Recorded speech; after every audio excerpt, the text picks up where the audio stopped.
اب ابو بکر صدیق اس حال میں آئے اور سارا سامان رکھا حضور کی بارگاہ، اور یہ غزوہ تبوک حضور کی حیات طیبہ کا آخری غزوہ، غزوہ تبوک سن 9 ہجری کا واقعہ۔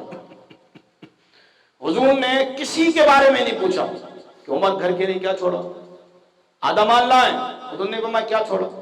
حضرت عمر جو آدھا مال لائیں غلط نہیں، وَمِمَّا رَزَقْنَاهُمْ يُنْفِقُونَ، کچھ بچاؤ کچھ اللہ کی راہ میں خرچ کرو، قرآن کی آیت کے تحت لائیں۔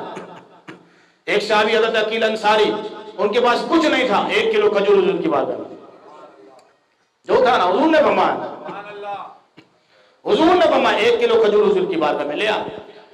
ابو بکر صدیق کائنات کا وہ صحابی ہے، کوئی کتا نہ ہوگے، وہ صحابی ہے حضرت اکرم جس کے بارے میں حضور نے فرمایا ابو بکر سارا لے آیا، سارا لے آیا۔ پیچھے والے بولے صدیق کی شفاعت چاہیے، پیچھے والے بولے ابو بکر سارا لے آیا۔ حضور نے آج تک کسی سے نہیں پوچھا، قیامت تک میرے آقا نے کسی امتی سے نہیں پوچھا کہ سارا لے آیا۔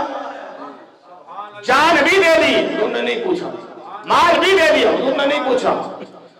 آدم سے لے کے عیسیٰ تک ہر نبی کو حکم ہوا عبادت کرو عبادت کرو، کسی نبی سے نہیں کہا کہ آدھی رات آرام کرو اور آدھی رات قیام کرو۔ میرا اور آپ کا نبی جس کے بارے میں قرآن نے فرمایا یا ایھا المزمل قم اللیل الا قلیلا، وما سورہ مصطفیٰ اتنا مت جاگا کر، آدھی رات آرام کیا کر، آدھی رات قیام کیا کر۔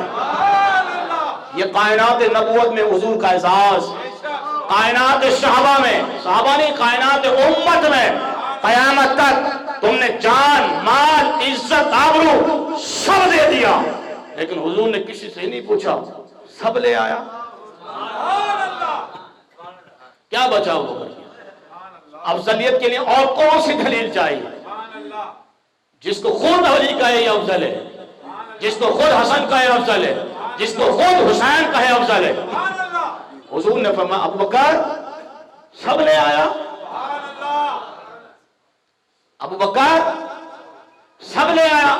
اقبال کہنے لگا پروانے کو چراغ بلبل کو پھول، بس پروانے کو چراغ بلبل کو پھول، بس صدیق کے لیے خدا کا رسول، بس